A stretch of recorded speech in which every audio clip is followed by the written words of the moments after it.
ये जो क्वेश्चन आपको दिखाई दे रहा है ना, ये कक्षा 10 का क्वेश्चन है। कक्षा 10 की अध्याय फर्स्ट वास्तविक संख्या है, जिसको इंग्लिश में बोलते हैं रियल नंबर्स। उसका क्वेश्चन है प्रश्नावली 1.1। ठीक है, तो इससे पहले हम लोगों ने बहुत सारे क्वेश्चन किए हैं और बहुत सारी डेफिनेशंस पढ़ी, परिभाषाएं पढ़ी। सम संख्या, विषम संख्या, भाज्य संख्या, अभाज्य संख्या, प्राकृत संख्या, पूर्ण संख्या, पूर्णांक संख्या, वास्तविक संख्या, काल्पनिक संख्या।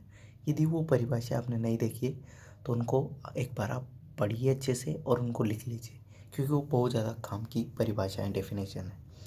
अब ठीक है, इस क्वेश्चन को करते हैं। देखो, ये क्वेश्चन बता रहा है कि जांच कीजिए कि क्या किसी प्राकृत संख्या, अब देखो मैंने यहाँ पे कौन सी संख्या है कि प्राकृत संख्या, तो मैंने प्राकृत संख्या की डेफिनेशन वहाँ पे बताई हुई है कि प्राकृत संख्या क्या होती है, पहले वीडियो में, वीडियो नंबर फर्स्ट में। ठीक है, तो जांच कीजिए कि क्या किसी प्राकृत संख्या n के लिए 6 की घात n, 6 की पावर n अंक 0 पर समाप्त हो सकता है। ठीक है, 6 की पावर n का जो अंक है वो 0 पर समाप्त हो सकता है। मतलब इसकी ये बोल रहा है कि n क्या है, यहाँ पे प्राकृत संख्या है, और प्राकृत संख्या देखिए यहाँ रखें, एक एक प्राकृत संख्या n की जगह रखें, तो क्या इसका इकाई अंक 0 पे समाप्त हो सकता है या नहीं हो सकता है, ये बताना अपनों को। ठीक है, अब सबसे पहले बात आती है प्राकृत संख्या। तो प्राकृत संख्या ये होती है, प्राकृत संख्या क्या होती है, ऐसी संख्या है जिनका प्रारंभ कहाँ से होता है, एक। तो 1 2 3, यहाँ आंसर कर रहे अपन है ना, 1 2 3 डॉट डॉट डॉट है ना, 4 ऐसे भी लिख दो, 4 5 6 dot dot dot dot dot plus infinity. ठीक है, अब देखो अपनों को बताना है कि 6 की घात n का जो अंक है वो 0 पे समाप्त हो सकता है या नहीं हो सकता, ये बताना है। तो देखो दो तरीके से बताऊंगा आपको मैं। पहला तरीका देखो, 6 की पावर n है अपने पास। ठीक है, अब n है तो n क्या है, यहाँ पे प्राकृत संख्या है, तो प्राकृत संख्या का मान रख के देखो। तो सबसे पहले मैंने n की जगह क्या रखा, 1, तो 6 की घात 1, और 6 की घात 1 का मतलब होता है 6 को एक ही बार गुणा करना, तो इसका मान 6 ही आया, और 6 ही आया तो इसका इकाई अंक क्या है, 6 है। 0 तो नहीं है, 0 पे समाप्त हो रहा है क्या, नहीं हो रहा। ठीक है, अब मैंने n की जगह कितना रखा, 2, तो 6 की घात कितनी आ गई, 2, मतलब 6 को किससे गुणा करना है, 6 गुणा 6, तो मतलब ये आ जाएगा 36। देखो 6 की घात 2 का मतलब होता है 6 को 6 से 2 बार गुणा करना है ना, 36। तो इकाई अंक 6 है क्या इसका, या शून्य पे समाप्त हो रही क्या ये संख्या, नहीं हो रही ना, इकाई अंक क्या है, 6, 0 पे इकाई अंक ना तो 0 आ रहा ना 0 पे समाप्त हो रही है। ठीक है, अब देखो मैंने रखा 6 की घात 3, तो इसको गुणा करूंगा मैं, तो 6 को कितनी बार गुणा करूंगा, 3 बार, 6 गुणा 6 गुणा 6, तो ये मेरा आ जाएगा 36, 216, कितना आ जाएगा, 216। तो इकाई अंक क्या आ रहा है इसका, 6 आ रहा ना, 0 पे समाप्त हो रही, 0 पे समाप्त हो रही है, ये संख्या नहीं हो रही। अब मैंने 6 की घात 4 रखा, तो 6 को कितनी बार गुणा करना, 4 बार, 6 गुणा 6 गुणा 6 गुणा 6, तो इसका आंसर आ जाएगा मेरा 36 के 6 हासिल के 3, 6 3 9, और 6 दूनी 12, 1296। ये इसका एक अंक भी क्या आ रहा है, 6 आ रहा है, 0 पे समाप्त तो नहीं हो रही। तो देखो वापस 6 से गुणा करूंगा, तो देखो इसको 6 से करूंगा, 1236 को 6 से, तो वापस इकाई अंक 6 आ जाएगा। ठीक है, तो मतलब ये बात ऐसी है कि 6 की घात कोई सी भी रखो, इकाई अंक तो क्या आएगा, 6 ही आएगा। आप 6 की घात 4 भी रखोगे तो इकाई अंक क्या आएगा, 6 आएगा, 0 पे समाप्त नहीं होगा। इकाई अंक 0 आ सकता है क्या, 6 की घात कोई सी रखो, नहीं आएगा, क्योंकि 6 को 6 से करेंगे तो 36, फिर वापस 6 को इकाई अंक, अब देखो इसको मैं वापस 6 से गुणा करूँगा तो वापस इकाई अंक 6 आ जाएगा, 0 नहीं आएगा। समझ रहे होंगे आई होप आप। ठीक है, तो इसका इकाई अंक 6 की पावर n, और n के किसी भी मान पर ये 0 पे समाप्त नहीं हो सकता है। तो अपन लिख सकते हैं कि n के किसी भी मान पर ये संख्या 0 पे समाप्त नहीं हो सकती।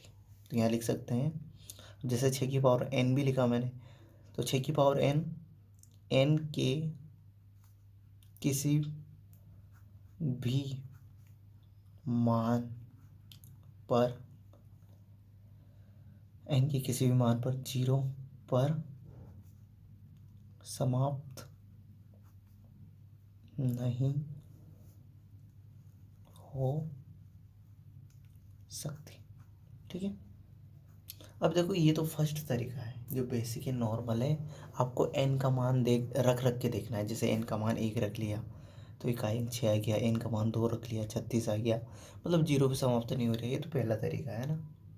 अब दूसरा तरीका देखो, दूसरा तरीका देखना, ये सेकेंड मेथड है, मेथड नंबर सेकेंड है ना। अब अपने पास है 6 की पावर n, 6 की पावर n, और n क्या है यहाँ पे, प्राकृत संख्या है। जो प्राकृत संख्या का मान कहाँ से रख सकते हैं, 1 से लेके अनंत तक कुछ भी रख सकते हैं, ठीक है। अब देखो, मुझे आप ये बताओ कि कोई भी संख्या है उसका इकाई अंक 0 बनाना है, मतलब 0 आना चाहिए पीछे पीछे। तो क्या होना चाहिए, किससे गुणा करें, या ऐसा कौन सा फैक्टर हो उसका कि 0 बन जाए वो संख्या।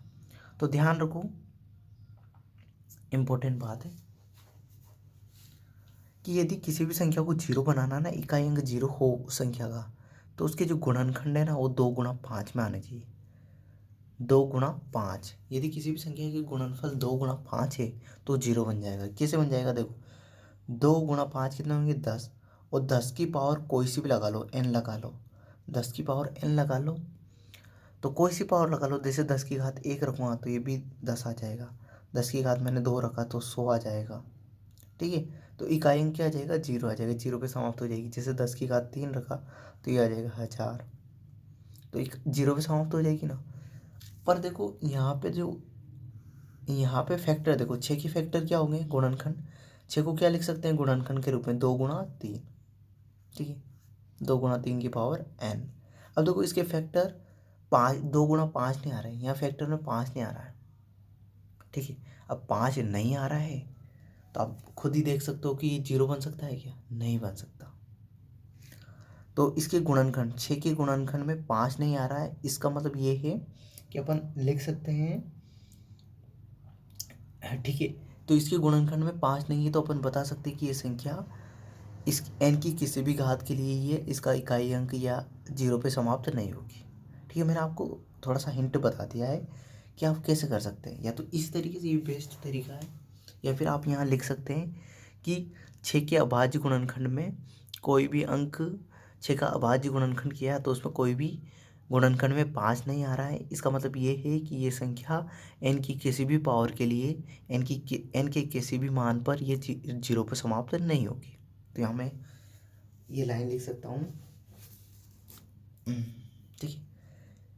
ये लिखने के बाद आप लिख सकते हो कि 6 की अभाज्य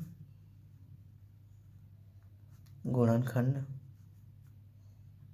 करने पर हमें 2 गुणा 3 प्राप्त हुए, ठीक है। 6 के अभाज्य गुणनखंड में 5 प्राप्त नहीं हुआ, इसलिए 6 की घात n कभी भी 0 है ना, 0 पर समाप्त नहीं हो सकता, ठीक है।